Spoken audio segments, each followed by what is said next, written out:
Doing the timed event this year. First time, right? First time. What's that one gonna be like? I've heard a few different things. One is how sore people like get from practicing and trying to do all the events. So the like preparing for the steer wrestling, cat like tie down rope and stuff like that. What's that gonna look like? Getting ready for that. For me, I feel like bulldogging. I've never steer wrestled ever. Like I mean, I shoot dogged when I was in junior high, but like that's a big one for me. Like I'm gonna have to figure out how to. I'm gonna go to Luke Branquino some. He's gonna help me jump the dummy, kind of learn, get started there. But I might jump the dummy a little bit before Vegas, obviously, but I'm not gonna definitely not gonna go jump steers until after. But I have started back roping calves a little bit again just for fun and go to Dylan Holder some. I've got a couple from my herd at the house I've tied down a little bit. Okay. But I've kind of got that going a little bit. And then the tripping, I practiced my tying some. Slade helped me a little bit last spring, and then I jacked around on some at the house, but the dummy too. But I'm going to have to put some more effort there for sure, tripping and bulldogging to get comfortable. But it's definitely a challenge. I mean, it's something to think about. It's out of my comfort zone a little bit, but something new. Well, and like throughout the day, it's like managing horses, right? So you're gonna how many people are you gonna have like helping you, like just getting your horses ready, and then also like helpers as well? How does that work? So far, Snow and Hunter have volunteered to help me in the Okay. team roping. So we'll see how that. We'll see if they still want to when it gets closer. But I'll have them doing that, and then Zane, the kid that works for me, Zane Pratt, he'll help me kind of take care of horses and stuff up there. And I'm sure, you know, it takes a lot of help. So I mean, we're going to need all hands on deck, switching ropes over, rigging stuff up. So I don't know exactly what that's all going to look like yet, but kind of I'm going to get through the NFR and keep putting more effort into it. Gotcha. And then same thing with horses, just kind of start putting feelers out there for horses or Yeah, Luke, Jace Melvin. Jace kind of told me he's got something I could ride in the bulldogging. Tripping, I haven't really pinned down a tripping horse yet. Calf roping, Wade said he's going to let us ride this big head horse. So he's like 16 hands. I like So that. the calves are big, so we're going to get a horse that's big. So Yeah, we'll try that. something to really Yeah. really knock them Yeah, down. I'd like for him to be on the ground when I get to him, but preferably. What about like the physical aspect of it? I have you talked to guys about that much or Yeah, I've talked to guys that said I laughed at, I think Nelson one time said, he's like, I don't know why. He said, I'd just be sore for a few days if I wait till I get there. If I start working out all day or, beforehand, I'm sore the whole time. yeah. So that I've heard guys that are like, yeah, I mean, if they're not in shape, like it hurts, and you can get hurt too. I started running and back in the summer every morning, trying to run almost every day in the mornings just to get some air, get more comfortable, get back in shape, eating a little better, things like that. Just because I feel like it's, like I said, it's so important just to have some. I mean, not to mention if you miss one, you got a pretty good run to get down there and get on a horse in the Right. bulldogging. So, yeah, I don't know. I feel like that's definitely something you're gonna have to put more effort into as well. Well, and even the practice, just being able to like physically manage practice, right? Like bulldogging is going to be demanding. Like I think all of it is, and then also you're going to be roping too. So it's like it's just kind of added on top of everything. I think that's where it's like I've heard that like guys getting ready for stuff is that's where they get beat up the most. I mean, obviously at the event too, if things go wrong, you got a long run or you get a bulldog and steer or something that like obviously. Yeah, I have talked to guys. A lot of guys crash course it. It seems like leading up to it. They'll really they're bulldogging a bunch, roping calves a bunch, tripping right before. And like they get sore the whole month leading up to it, or whole 2 or 3 weeks leading up to it. And like that's kind of why I wanted to.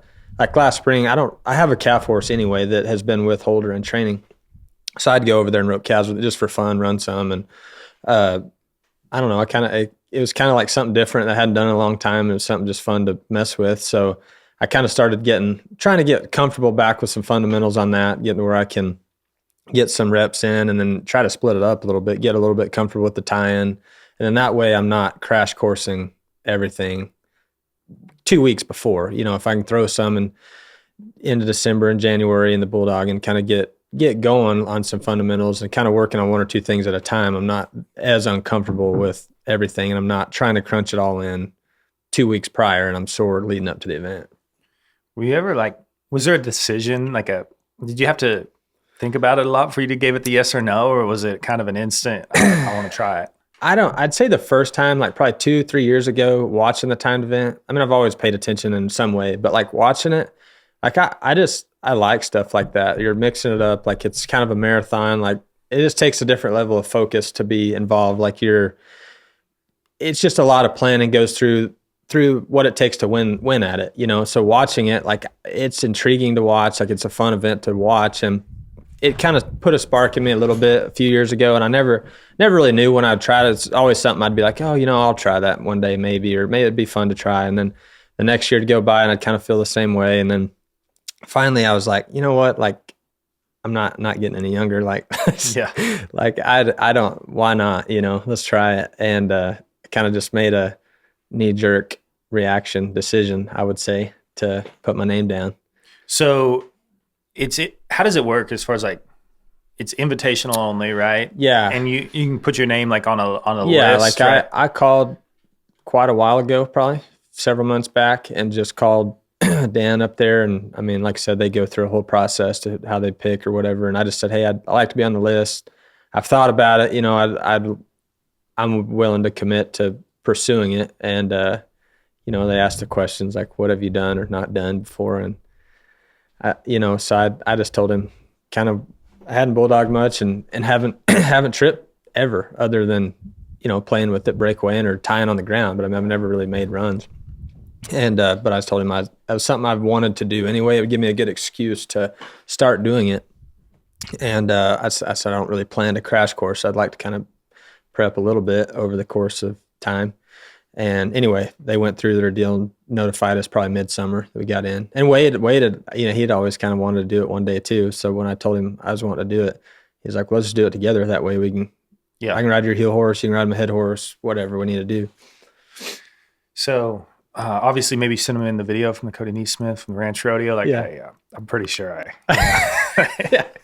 What do we need to do here? Yeah.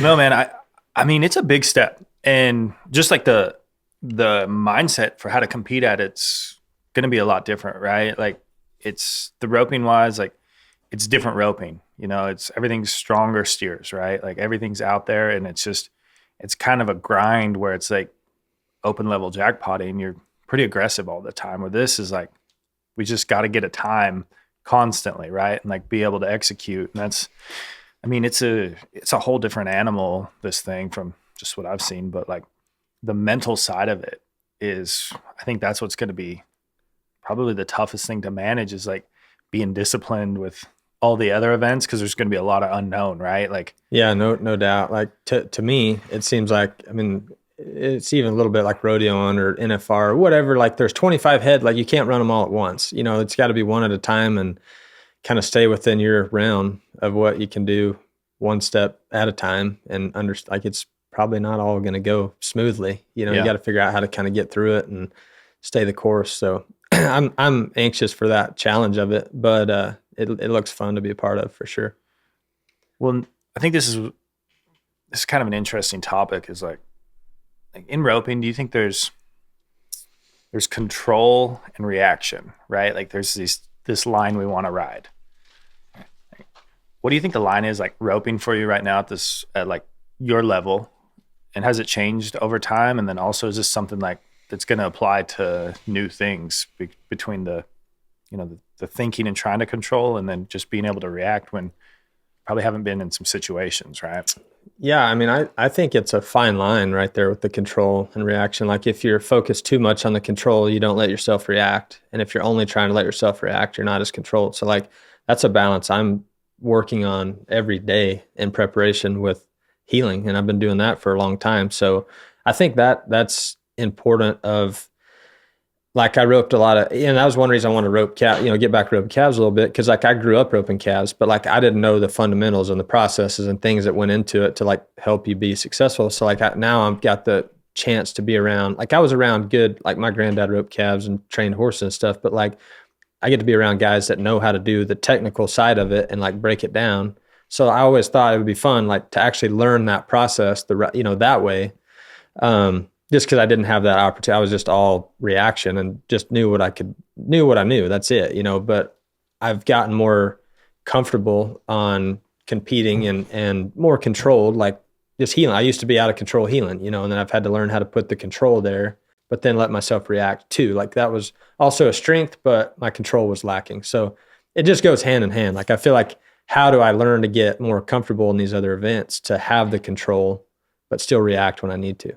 Yeah, and there's probably a lot of like reaction comes from like you've seen it before, right? Like healing, there's pretty much nothing to steer a situation. It's going to rise that you haven't really been in, right? Like, or you're pretty close to that, I'd say. And the others you're going to teeter on the other side of it now. It's like, hey, I haven't seen this. So that's probably where like we do want to control as much as you possibly can, right? What about for like healers or younger healers, or like I say right there at that spot of they're getting where they heal pretty good?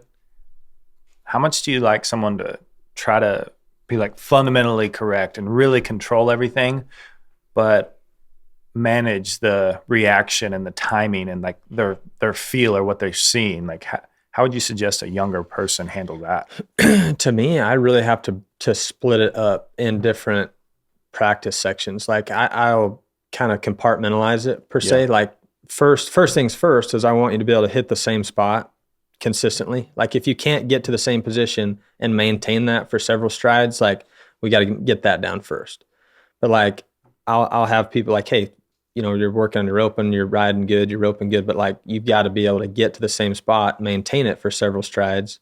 Well, then that's the first part of this section. Do that on each horse. But then maybe on Tuesdays, do that on your good horse. And then on this one, like let yourself react and like you're at the competition. If the run shapes up, go ahead and take the shot.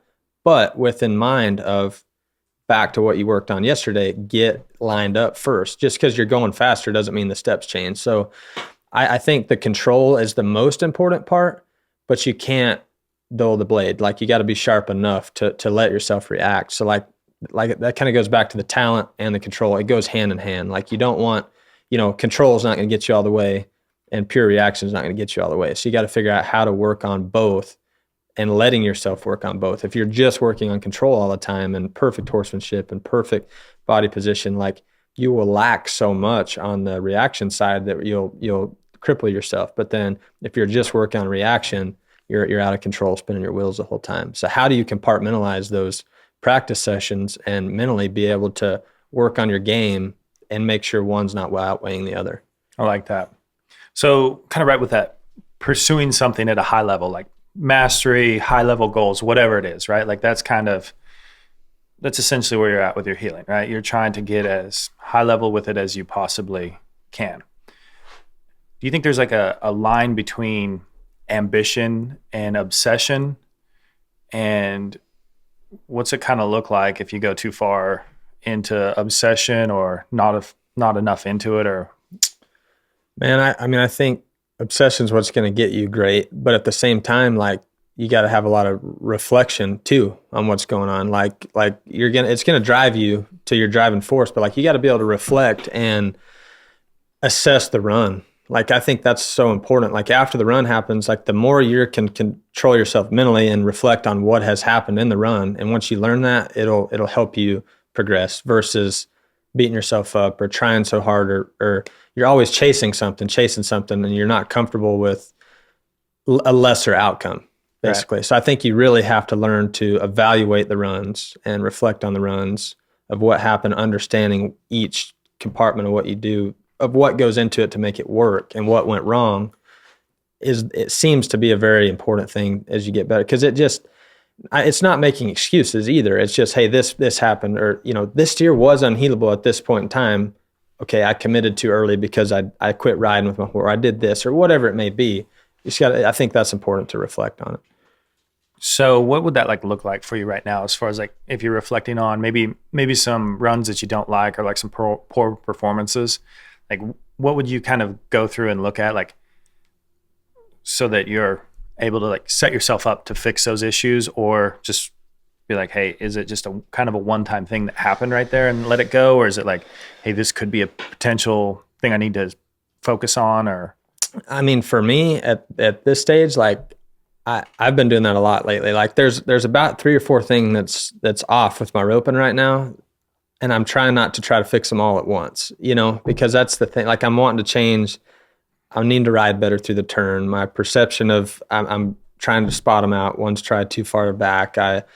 I'm letting my feet out of my horse too early. I'm not as deliberate on my delivery as I want to be. And it's like, there's a lot of things. And sometimes my space has been off depending on the setup down the pin. And like, I'm trying to like let myself, it all started from a lack of focus, like on what my plan was. Like I always have a plan of like what I want to go through, to whether it's a jackpot or maybe it's a BFI enter once, how we're getting through the roping, or it's an aggressive open roping, or it's a rodeo. Like I have a plan for each, scenario of, hey, these are the steps I want to go through and stick to my goal, stick with what I'm good at.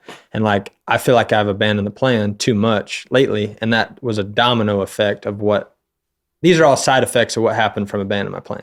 So to me, it's like, all right, first I got to get focused on what my plan is, what I am good at, stick to that, and then better the fine details, practicing to get myself back on track. do you think that comes from like roping well and getting too comfortable, or does it come from like just lack of focus, like one time and then it kind of snowball, just. Yeah, like to me, it almost scares me the most when I'm roping my very best as it does when I'm roping my worst, because when it starts feeling easy and things are clicking, like sometimes you get lazy on the fundamentals that are going into that in a way. So then anytime you get greedy to go another step, or you're chasing an outcome instead of the process, you shortchange yourself on those steps. And that happened to me. I went to roping probably as good as I've ever roped throughout the summer. Like I won the biggest jackpots. I won every jackpot they had throughout the summer almost. It seemed like the little ones, the big ones, and it was going great. The rodeos went good. My percentages were high. And at the end of the year, it was like I had a chance to be season leader in a way between those last 4 or 5 events. And I got myself in a position at every one of them where I could take that chance and try to win it, or take that chance. And like I was chasing the outcome instead of the process that got me to where I'm in that position. Yeah. And it led to 2 or 3, 4 mistakes back to back. And then that led to bad fundamentals for the next month. And I still had some success and won at some jackpots, but it's like that. It took me a step back, 2 steps back versus just staying down the fairway, sticking to my plan. And if I would have done that, it would have been good enough. So is this something like, do you like write down the process or like things like that, like you get away from, or like when it's going good, like, hey, what am I thinking about? Like, how do you like make it easier to duplicate it? You know what I mean? Like when it is going good, like remember like what was happening so you can kind of draw back on that. Or to me, I did used to write down kind of my thought processes. I haven't in a while. I usually just am so consistent about going over it. Like I feel better about how I go about it. Just like when I leave for the summer, I'm really focused on getting through the turn before I'm trying to match the steer up, and like little tiny details that I focus on. But I guess over time I haven't had to write them down, but I may go back to it. Yeah, I got you. Well, I know that because it's like I've felt it at times when like, hey, things get going really well, and then you just all of a sudden you get where you're like not thinking, and then pretty soon this little deal comes up, and it's like, where did that come from? Yeah, and it's like.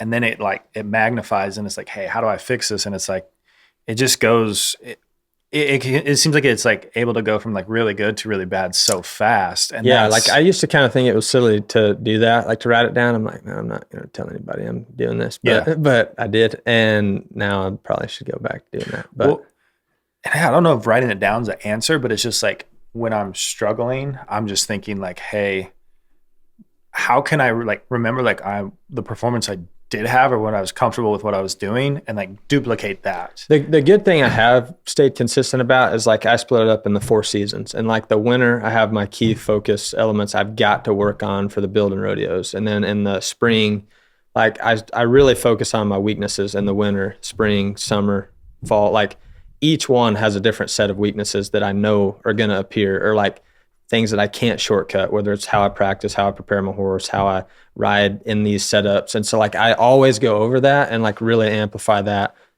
in before that starts, really. Gotcha.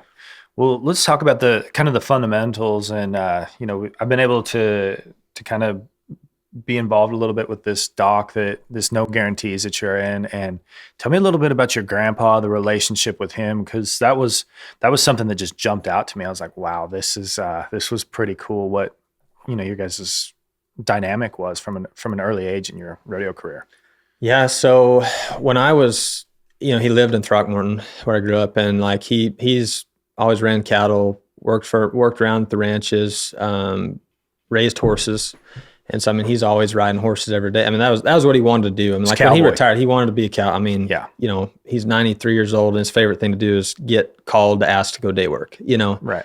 I mean, that's what he wants. I mean, that's his goal of retirement, And so he was very, very, very, and he was raised by some really good cowboys. So he was always around it. And like, he was very good around cattle. He's very good around colts. And he started, like, I never saw a colt buck with him. I mean, he raised colts forever, and like he could get on them without him bucking. Like, he just had that feel for horses, really good with his left hand. And anyway, so I got to be around him from early stage. He'd pick me up after school when I was 7 years old, and every day, like, he'd be there waiting. I'd go with him, and we'd go ride horses, ride young ones. A lot of it was outside, or, chasing cows out there or something. And then we'd end up back in the arena tracking calves, doing something with them. He'd get them locked onto a cow. He might circle them, get them cutting a little bit just to mess with it, get them all, have some cow sense.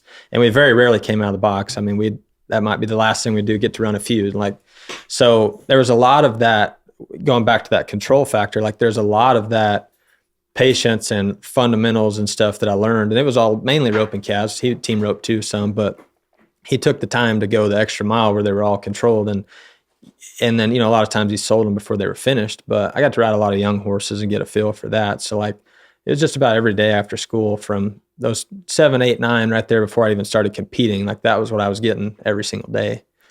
So he said this, and I was just like, it just jumped out to me how like clear it was, and how important it was for like just watching your career progress. But you mentioned like lead steering and following him in the arena. He talked about like when you were first starting, like, hey, this calf's going to be at a lope. Do not break a trot. Just get in position and hold position, and then pretty soon you're going to find, like, you'll get to a spot. But I want you to like continue to ride for that spot. And it was just like everything he was talking about was like to instill position. And then the other thing that he said he wanted to do, like once you got a hang of that, was like, you need to ride different horses because they're going to be different in their feel. And it's like, I think that's something that's translated so well throughout your roping career, right? Like if I were to highlight like things that you do really well, is like you get to a great spot to heel from, and you can do it on multiple horses. And I was just like, he'd been doing this since. Yeah, I was 7. Yeah. No, that was a big part. And like, then I was which I didn't know any different. Like, I was doing it, but then I started competing when I was a little older, and I had that competitive itch. Like, all I want to do, like, why, like, I want to go to the box. I'm gonna run as many calves as we can. Or then we started team roping. Like, I want to team rope. Like, why you know what I mean? Like, I didn't appreciate the small details. And it's funny how now it's circled back to where I do way more of that than I did even when I was just starting rodeoing. Like, but that is a difference. Like, nobody knows how to, like, everybody goes 0 to 100, but they don't know how to go 0, 10, 30, 40, 50. So, I mean, making a run going at whatever pace you want to go is so important. I mean, if you draw a loper, like, you want to be able to lope with them and maintain the speed, maintain the spot. And a lot of people can get to position, but most people can't stay in position. And most people, so it's like, you got to have control of all aspects of that. And if you haven't done that, you don't realize what it feels like.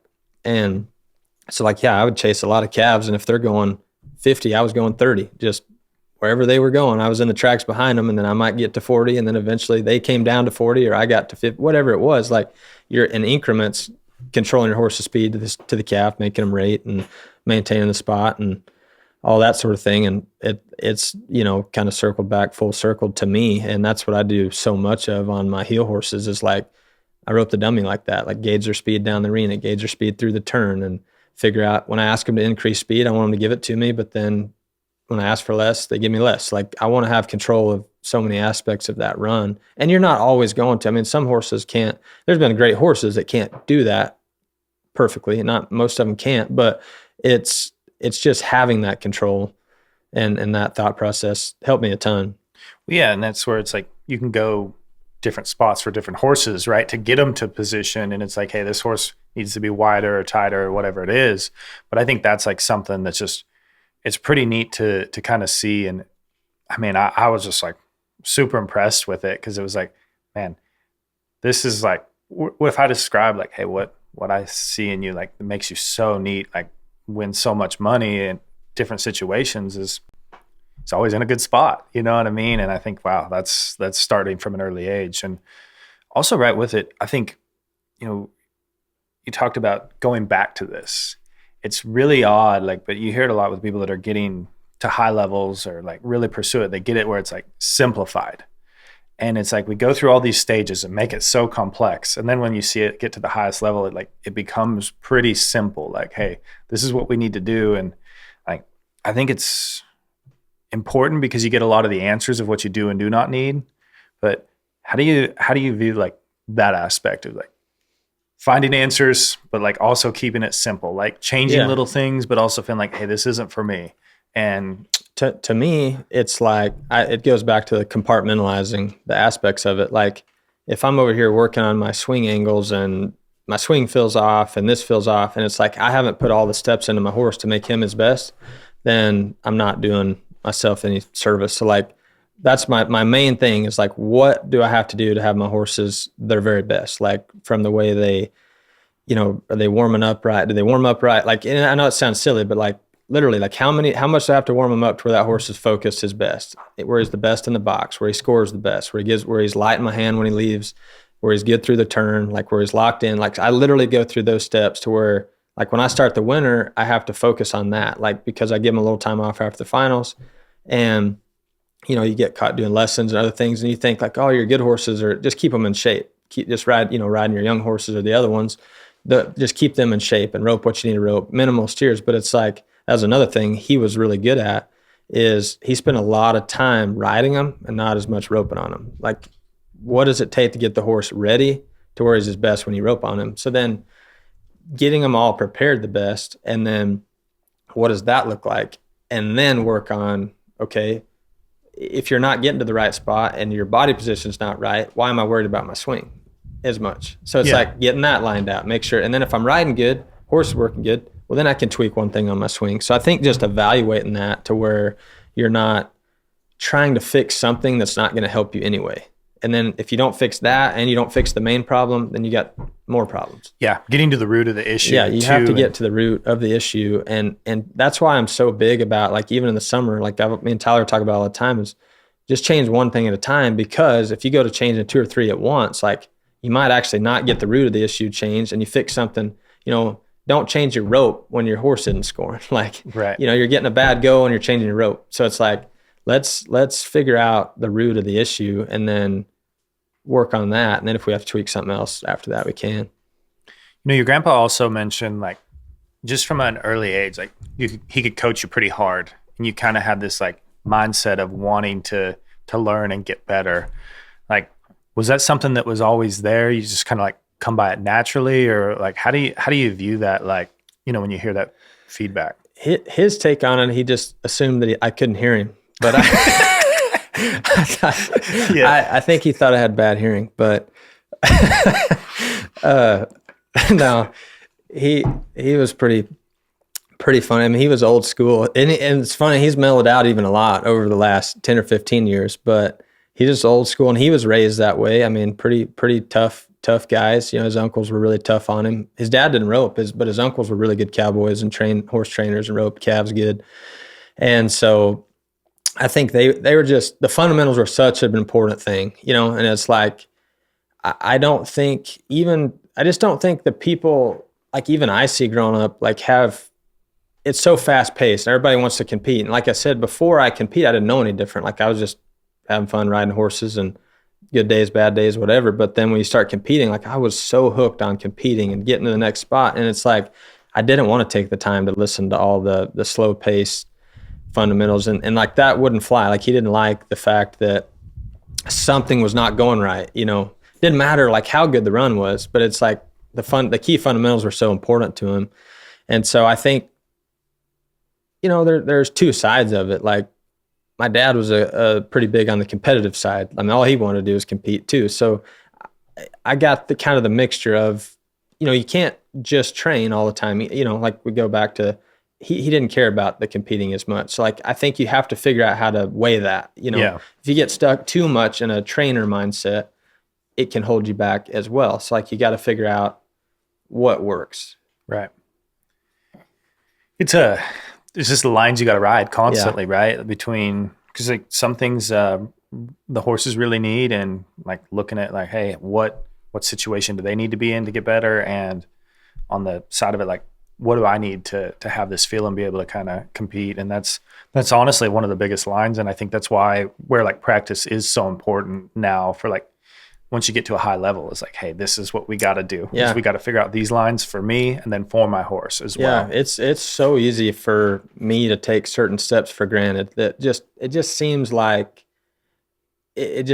you can overlook it so easily. Oh, that's not that big a deal. But like I heard a podcast one time that Dabo Sweeney, the Clemson coach or whatever, he said every year, every fall, we act like we all just fell out of the sky and nobody knows anything about our program. He's like, he said, for me, the coaches, everything, we literally go through the exact same process, the exact same speeches, the exact same foundation of what we do. We go right back through it. Yeah. And obviously they, tweak things for different players, different things throughout the year, but like it hit home to me because I'm like, you think you get to that spot and you're like, oh, that's not as big a deal, or that's not as big a deal, or like, well, I don't think I need to work on that or something. But it's like literally like the very best in the world. You have to figure out how to stick to those key fundamentals that are making you what's successful as you're trying to get better. You can always tweak the process or make small changes to make progress, but you can't skip the key fundamentals. And I kind of had that question earlier, like on like trying to master something, but like the obsession side of that, like once you're at this level where you're like winning consistently, right? How do you try to manage those things of getting better, but not overdoing it? Because like now there's things like that I'm, within the last few years have been just that I've learned like guys are doing with their ropes and like how they're like trying to control all of these little variables, right? And it's like, man, this is a slippery slope because it's now like we're roping to never miss. Like it's to be perfect at all times. And when you do that, it's like, I think it could lead into a lot of setbacks, right? Yeah. I think that's where you have to be careful. Like for me, it's also hard. Like I've been so big on progress. Like every year I wanted to see progress in something. Like the whole aspect of my roping as a business, like I wanted to see progress. Yeah.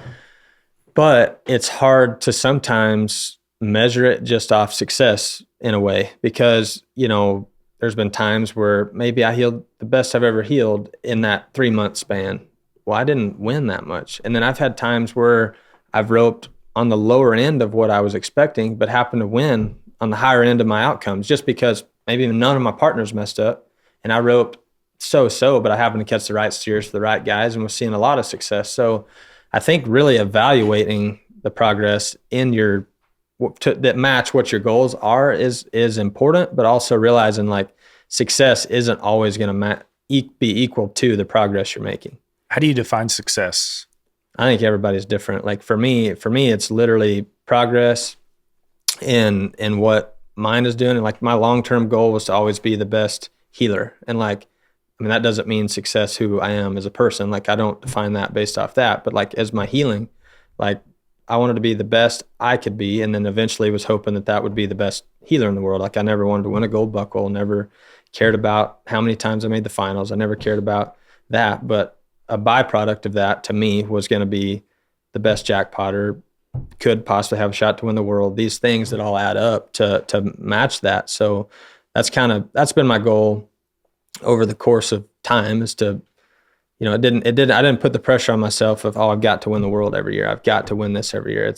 I'm going towards, I want to try to max myself out as the best I can be. And then that didn't start out as like when I first started rodeoing, it was I wanted to make the finals. And then and then it was, okay, I got a little confidence, a little steam. And then it was like, well, I want to see how good I can get. And then it was like, well, I want to be the best healer in the world one day. And I just went with the momentum is where I raised my goals. And I never wanted it to be like a end all be all. Oh, I win the world and what's next, right? So you're talking about maxing it out early on. Do you find like there's different levels of like my work ethic, like what you can accomplish as you're getting into this? Like, or how do you kind of try to manage that side of it of trying to get to this level of success? Because it just doesn't happen overnight, right? Yeah, like to me, I felt like looking back, probably my biggest qualities, like I always set a goal and then tried to make steady progress towards the goal, but then didn't ever like underestimate like what it would take, you know? Like Yeah. I never felt like, it always felt like it's a very likely that it couldn't happen. You know, like I never felt like, oh, this is going to be easy. No big deal.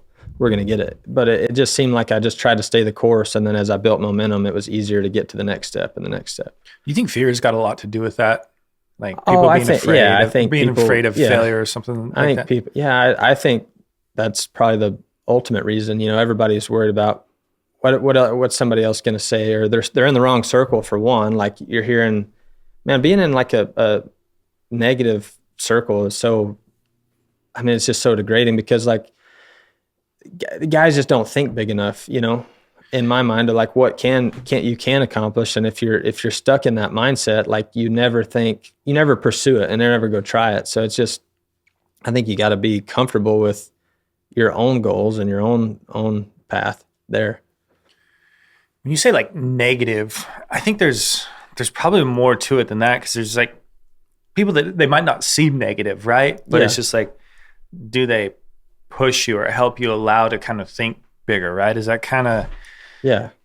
was there any people you were around that were like that you kind of were able to pick up from that at a young age? Because like I just go back to this fear thing. It's like I've never once, like since I've known you, thought, man, he's afraid to try things. Like you're always aggressive with everything you do, and it's like that's just not very common. Like I haven't seen a lot of people pursue like business, healing, everything you do just seems. I don't know. Like I've definitely never been that. I haven't always been that way for sure. Like as I was younger, I just tried to, I don't know, I guess like some things happened that I didn't expect to happen and things got better and things, you know, you get momentum and then it's like, man, if I just keep thinking that way, things keep happening. You know, I keep thinking of like, if I want to get in this circle of opportunities of partners, and I kept working toward it, and then it came. And then I wanted to get in this opportunity of sponsor partnerships, and this came. And then I want to get in this opportunity of networking, and it came. Like, and it just seemed like every time I kept being optimistic on thinking of the circle I could end up in, it just kept going that way. And then being around those type of people, it's easy. Like they think it's easy, like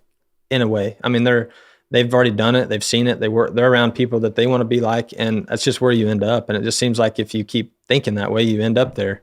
And so I finally realized like it's so important how you think. And if you're on the other side of it, like, oh, if I try that might not work, and I'll land here or I'll land there. Like, who cares? Like, I was pretty happy when I first started too, when we didn't have anything and lived in Thrunk. So I mean, that doesn't bother me either. So like, it's all about. I don't know why people are scared to fail at not trying something when it doesn't really matter. I mean, they're taking opinions of people around them that they wouldn't trade places with anyway.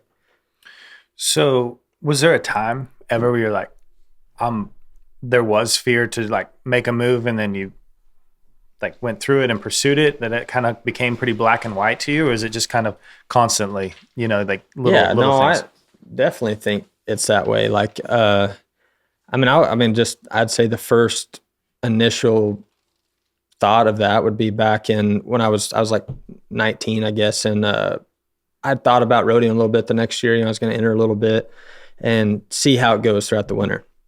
And I didn't really have a set partner. I kind of had somebody I could enter a few winter rodeos with.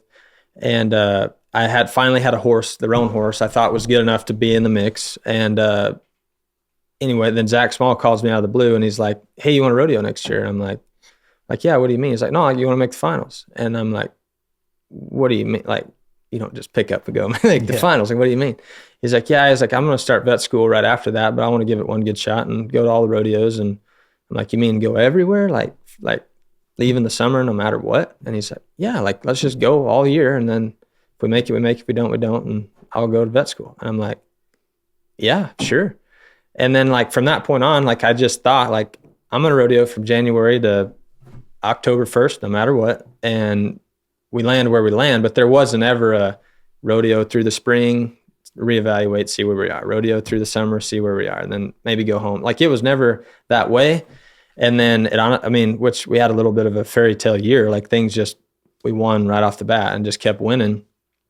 And then we didn't really hit a lull until the end. And so it was like interesting to see that. That was probably the first time I was just ever like head first dove into something. It was like, I'd won a bunch of US finals. I'm like, if I go do all this and lose, like, I'll have none of that left. Yeah. If I don't win, or it doesn't work out. But I guess that was like probably the first time I just dove straight into the deep end, maybe. I think that's like the defining moment right there of your career, where it's like, don't know where it's going to quite go roping wise. And that's, well, I will say, like, I still had a lot of doubt because I really tried to always be real self-aware and realistic. Like, it went great. We made we were top 5 all year long until the very end. We dropped down, and then it was really hit or miss at the end. We barely made it, 15th.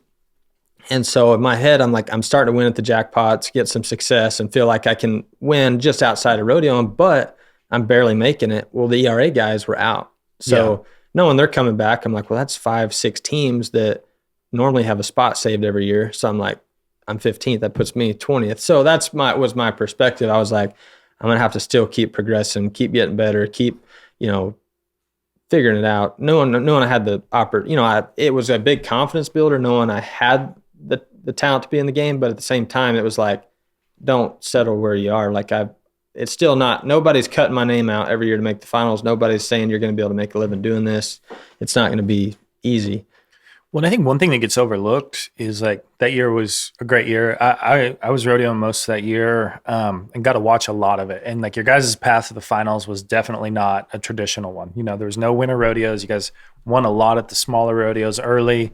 We're limited on the rodeos towards the end of the year. But you guys, had a great year. BFI wins, everything had kind of stacked up. Like, you guys were up great. But then you get to the finals, and it wasn't a finals that you really wanted. Like, honestly, probably didn't heal as good as you didn't, Yeah. And, you're looking at it like, okay, well, I've made the finals. This is probably like a dream, but then it doesn't go the way I want it to go. And then you've got the other guys coming back in, and it's like, to have the correct mindset going into that next year. Like, I think that's a pretty pivotal time, because it's like, you are right back at it, and you do progress and get better. And, like, then you do have the answers for that. Right. And, yeah, I was probably about as deflated as I've ever been was at the finals that year, because he's turning every steer, and they were huge. You remember they were Sanchez's steers. They were 650 pounds. Their horns were out 4 feet wide, and it had hardly any runs on them. And, like, I honestly did not, like, I had no idea how I was going to catch the next steer is how I felt, like, in my head. Like, my horse was cowy and tight. I had no idea how to prepare. Like, we set the arena up, we get steers, we do the whole thing. But no, until you've been there and done it, like, there's no way to prepare for that. Like, no way. It doesn't matter. Like, I've roped the fastest steers ever at practice, and you get there and they run harder for whatever reason, and they're hitting further down the pin, and then head horses might get a little bit weak, and they get a little, the angles all change, and it's changing more as the week goes on, and you got to adapt to that. My horse was cowy. He spotted him when the head rope went on. I was using a medium soft heel rope. Medium soft. Like, and before, this is my next question. I was like, dude, you're healing with a head rope. Maybe just take me home for right now. Let's just try again next year. It's kind of how I felt. Yeah. So what is that like, though? Like, because the other thing was Zach headed really good too. Like that, like there was some good spins in there that you definitely would love back. Right. So what's that like as far as the mindset? Like, take me through the feelings of, like, how you take that from it's pretty devastating to how it's translated to be something positive in the long run. To me, I always felt like the optimistic look was the most important. Okay, we made the finals. It went great. It was the first year I fully tried to rodeo. So I'm like, all right, it could have been worse. I could have rodeoed, not made it, and then been sitting at home. So I got to learn a little bit, learn what type of horse it takes, what type of preparation you have to have. Made it. Got a good partner going into the next year. Like, let's go make progress. Let's keep getting better at the jackpots, keep getting more consistent. I wasn't good at, horse was cow. It wasn't all my fault, but, like, I didn't know how to hit the turn. Like I was either fast or third or fourth hop. Like the second hop wasn't as smooth as I wanted it to be. And like that would hold you back jackpotting. I mean, you had to figure out I could win, but I was like, how do I get more consistent jackpotting? How do I get more consistent at the rodeos? Keep climbing the ladder. I was getting good partners, but like how do I get the best end of the jackpot partners too, you know? And so like, I just wanted to keep making progress and keep going. Like I obviously I couldn't afford always the best horses, but I'm like, I know at least what they are. So like, let's go keep trying to get better horses and better opportunities. So that was kind of my outlook how I started. I'm like, hey, it worked. Like we learned from it. We got a shot there's a lot of progress left to be made. It's not like we're anywhere close. So where we want to be. And I feel like, but I had the confidence that I had gotten there. So I'm like, we're way better than we were a year before that. So let's keep making steady progress. Right. So if you could relive one day, like of your professional career, like your most memorable win, like full day, what one would that be? Most memorable win. Yeah. I mean, it doesn't even have to be a win. You can miss on this day if you want, but if you can relive it, like what would it be?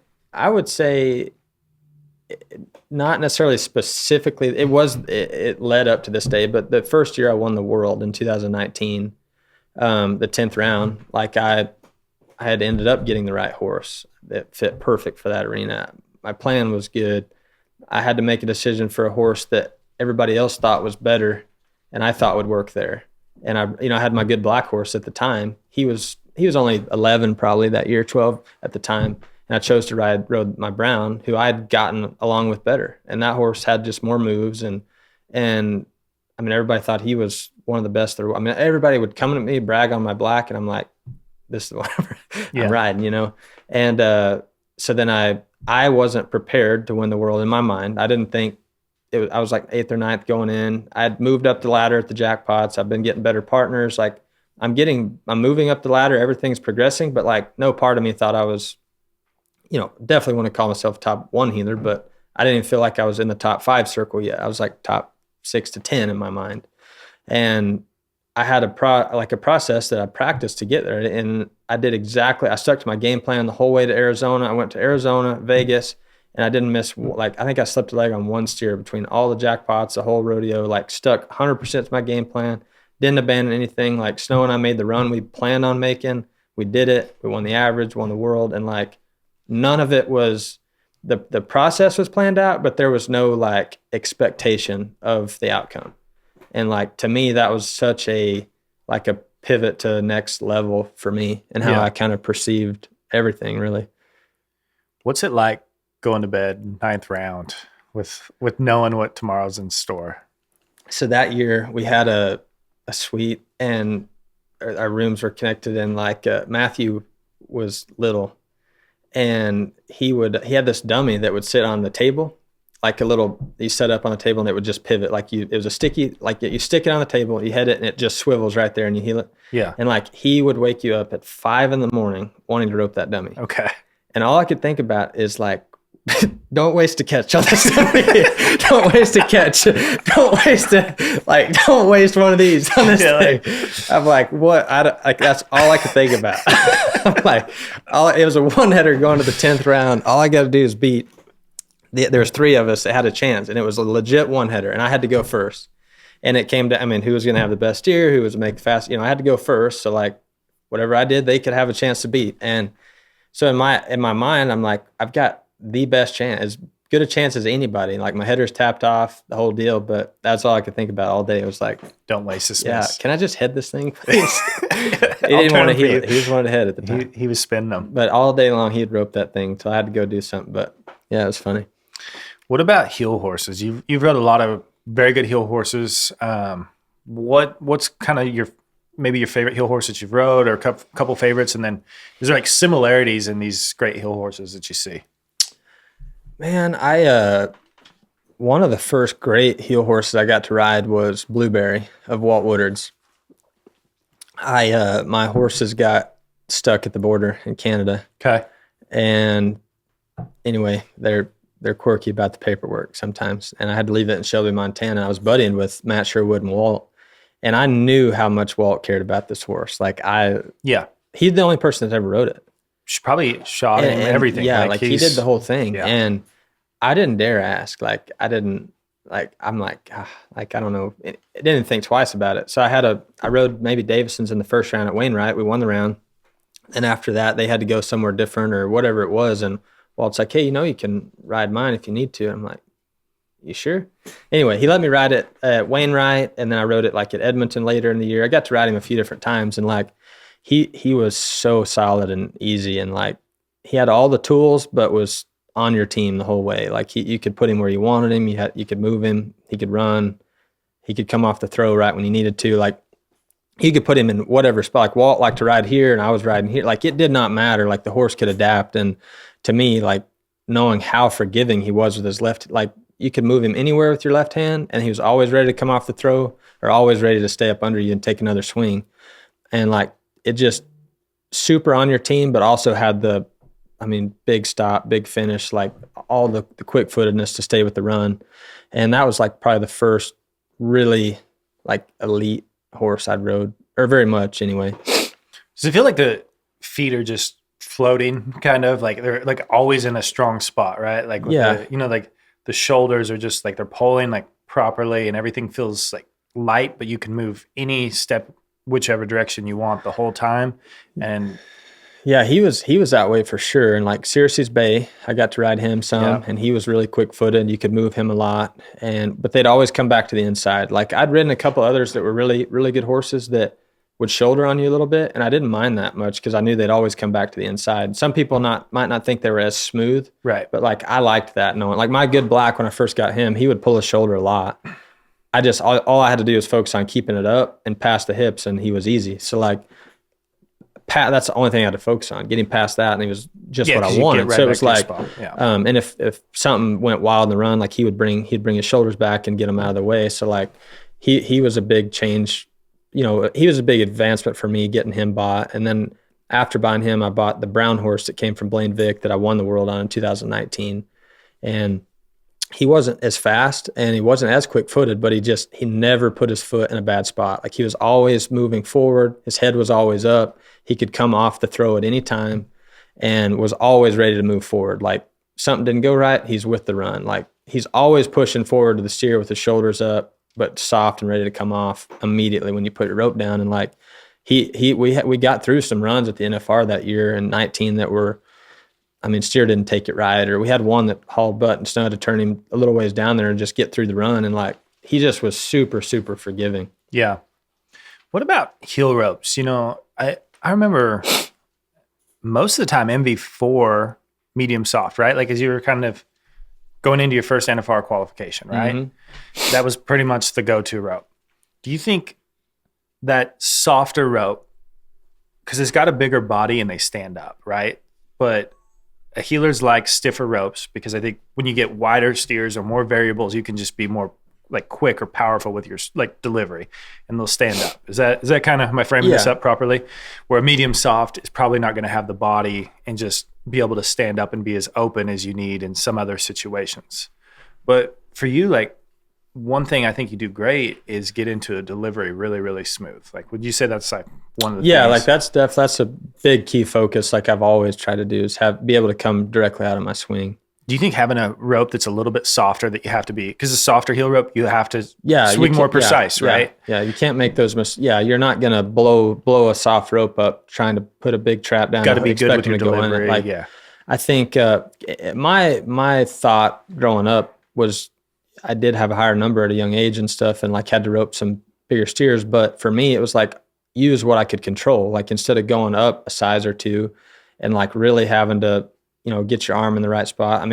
I wanted to be able to control my tip at all times. And I just never felt like I had to have a really stiff rope to catch them. Like I was more worried about having control of my tip, my timing, horse to the right spot. And if I did those things, it was easier for me to use a soft rope. And then kind of stuck with that till, I probably used a soft head rope up till middle high school, went to medium soft heel rope. And then I got to college, like same deal. Like it just didn't feel like it affected me, but like I said, I didn't blow it up much. Like I didn't just place my loop. I was driving it to the ground and heeling them. And then as I kind of went to work on my angles a little more and tweaking, like Petska helped me with it some, and he didn't use a stiff rope at all either. But like when I went to changing a little bit of the way I was swinging, because I felt pretty confident in my riding, but I'm like, man, there's times where I get pinched off here and I don't feel like I can come directly out of it. So like when I was placing it, I would whip it off the right leg. I'd slip a leg or it wouldn't stand up as good as I want. I'm like, I either need a stiffer rope or figure this out. So I kind of did both. Like I went stiffer rope and worked on my angles, and it went hand in hand. And then I just felt more comfortable with the stiff rope down eventually. Is this something you'd like to see, like for younger healers, is to kind of stay within that like medium soft, like softer heel rope range, just to develop like one? I think it allows you to develop a good swing because it's not as hard, right? Like if you're not as you're getting stronger, but then also like timing. I think that's something like an easier rope to swing. It's so hard to learn your time. I mean, if you're under a 6 or 7 healer, like there's no reason to have a medium hard, like because I mean, when you are in time, like you need to be able to get it to the ground. And if there's something allowing you not to be able to do that, whether it's your angles or your rope, whatever it is, like I'm pretty big on, especially the lower number guys getting into it, kids too, like use what you can handle and swing and get a feel for. And it's not a mandatory to use a medium hard heel rope to right. Like it's just not I would rather you use a soft heel rope or medium soft heel rope to get started and get a feel for the timing and then kind of upgrade later. But it's not even like I very rarely feel like there's very many times where having too soft a rope cost me. It wasn't that. So like use what you can control and handle and get a feel for. Yeah. I mean, it's a crutch. Like to me, if you use a medium hard, like it's really just a crutch for you to be able to just put a big one down there and then go in it. If that's what you're thinking is like, you're really not learning healing. Right. And what are you healing with now? What's kind hard of medium NV4. So, and the reason for these stiffer ropes is like when there's a bunch of variables there, like, hey, there's a spot in the arena that were kind of the runs being made and they're big, wide-legged, lots of variables to how the steers move, that big blowed up loop. That's the ultimate variable you're looking for right there. It's just less leg slips. Everything just stays open and it just a little bit easier, right? Like that's probably the theory behind a real stiff heel rope, right? When it's like, hey, this is where it's going to help me at the end of the day. Yeah, no doubt. Because, I mean, they don't even rope that many draggers anymore. Yeah. I mean, they just don't. Producing is competitive enough where they're not roping a bunch of old sorry steers anymore. Well, and two, like when you got to hit your delivery pretty quick and you might have to whip it down there a little bit faster out of your swing, like they're probably going to stay open just a little bit better, things like that. I don't know. I barely can heal Wesley. You tell me if I'm wrong. No, I think you're right. I mean, really the biggest place it felt like it hindered me was like I was either losing some legs occasionally or at the NFR. Yeah. And I mean, they're just big there. I mean, they're going to be big and hitting and fresh and you don't get all the way over them. You don't get to heal them how you want to heal them all the time. I mean, you got to pull off something. So to me, that was where I felt like the biggest, it wasn't like it was 50% of the time holding me back, How have you looked at like keeping money together? Or I know you probably get this all the time for younger kids trying to make it out here. Like, how do we keep money together? Like, what are some ways that you suggest, like looking at money, how to put it together, like try to set themselves up to where they can at least give themselves a chance to have a successful career roping?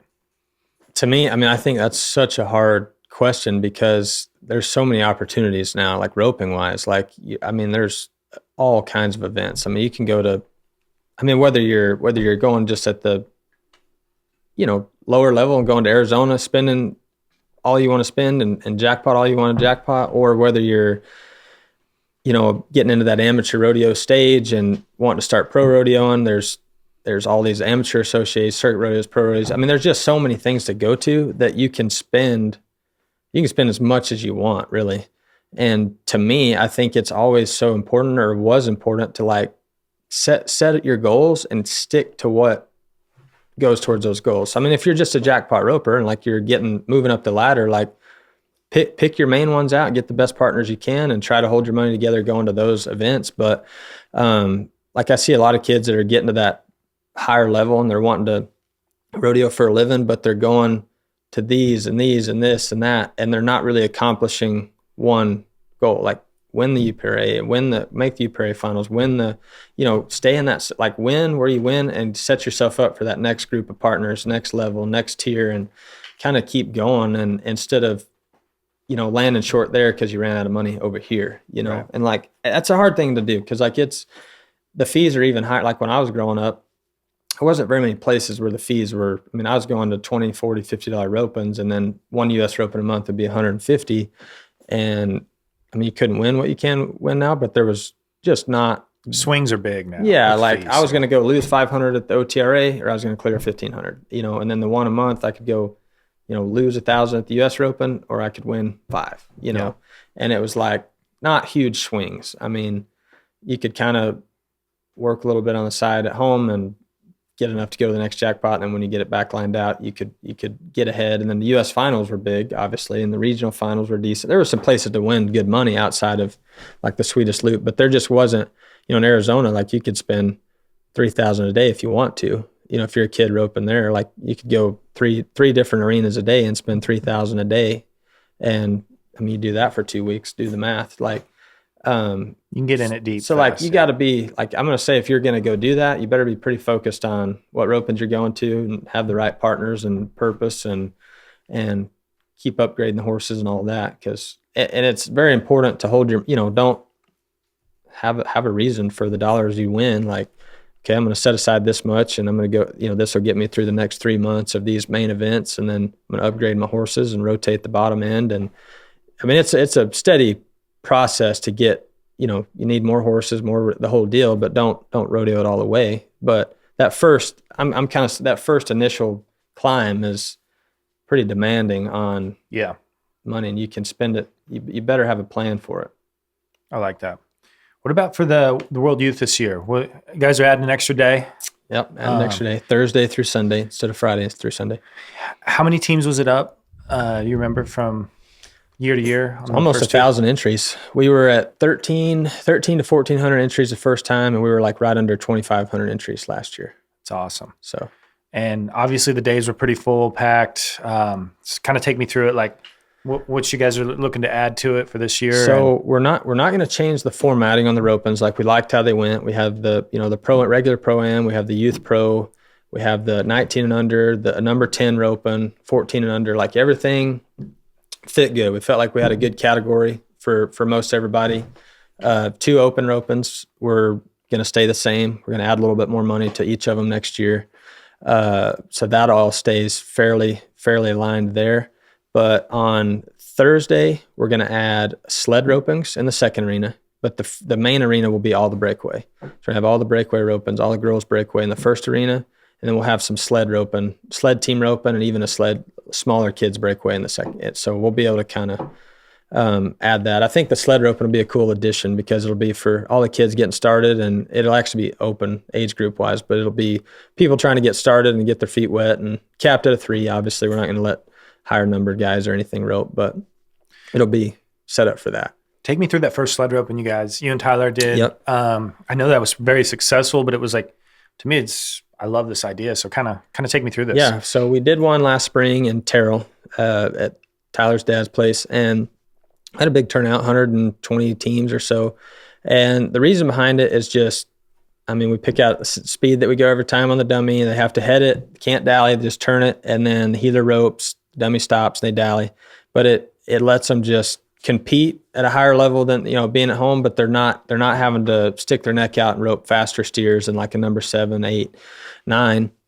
And in the short go, we did rope slow steers, and they were anywhere from slow loping to high trotting steers that they let them head and heel, and it was safe. As soon as the healer got on the horn, stopped the flag and or dropped the flag, and I really liked it. I thought it was something new. Something you don't see every day, but I think it's just another intro to people in the industry it's growing fast. And like we see it with clinics and schools and all around, this sport's growing fast, and we got to figure out how to get them some confidence as they get into it without, just jumping right out and spending $300 at somewhere where it's almost dangerous for them to compete. Let them see where they're at, get a little help, and go on. And then on top of that, on Sunday in the second arena, we're adding a 7. So there'll be a 19 under 7 in the second arena on Sunday. The main event will be in the first arena, 19 under. Then we'll add a 19 under 7. I love this that you guys have jumped in, like understanding, hey, we got to grow the sport, and that mindset of, hey, we want to make it better. We want to help get more people involved and kind of give them areas to do it. And I think that's the perfect thing, because you just don't see a lot of these low number ropings where it's like super easy to get into or even meet partners and all of it. And this is like, hey, Yeah. this is like, you can take someone that's like really, really green into it that they might not even want to rope, but like might just be around it a little bit. And it's like, hey, we could probably get you in this dummy roping, and you can at least figure it out. Like, hey, this could be kind of fun. Yeah. And you know, it's like, Yeah, it's super safe place to go see how it is. Like 90% of the people that were there was their first roping, and the other people might have been there 2 or 3 ropings. Like nobody stood out, and there wasn't a dark horse there that ran off with the roping. Like it was get them caught, turn, safe. It just set up for that, really. I mean, it was a good intro into the industry, I think. I agree. Well, great job with the World Youth. Like, I think this thing is obviously growing. We're adding days to it. There's a lot.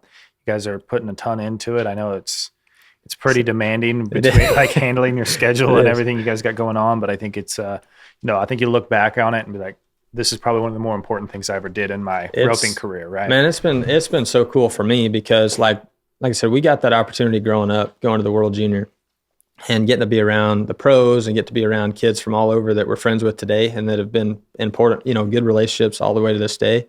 And to me, it just seemed like now which that was back then, it's a little bit different. We're adding lower divisions and other youth pros. And so it's like, I just think it's really good because it's been one of the favorite things I've ever done for sure. Like I've just met so many cool people and they're very appreciative to have it. I mean, like, that's what I didn't understand. I mean, the parents are just super thankful. And like, I thought that was cool. Like I had no idea what kind of impact it would make or not make. Like something we wanted to do and did it. And it's been, I mean, bigger and better than I could have ever imagined from the start. So it's been pretty cool. No, I think it's huge, man. Great job with it. Congratulations. And hopefully it just keeps on getting bigger and bigger. Thank you. We'll keep trying to make it happen anyway.